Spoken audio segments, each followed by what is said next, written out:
implications for the world of work for trade unionists. But I wanted to take advantage of my presence in Valletta to come to actually the place I came to in my first visit, which was in 1993, which was to come to this very building to celebrate the 50th anniversary of the founding of the GWU. And this gives me an occasion to meet with friends from the trade union movement, GWU, from the Confederation and from the Forum, and to get a better idea of the labour situation in this country.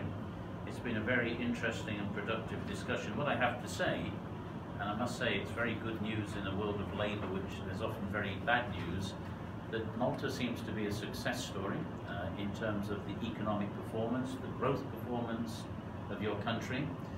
But we know that with growth, new challenges appear.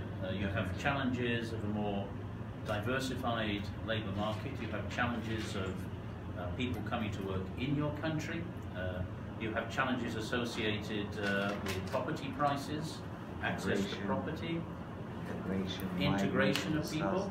And it seems to me that a trade union movement which is successful needs to do two things.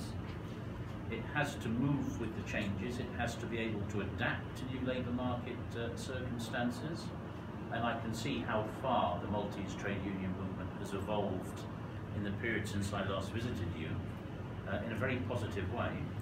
And secondly, you have to be able to adopt responsible, informed positions about new and complex problems. And everything that I have heard here, including my visit to the Prime Minister's office earlier today, indicates that not only Malta's trade unions, but your employer community are rising to these challenges.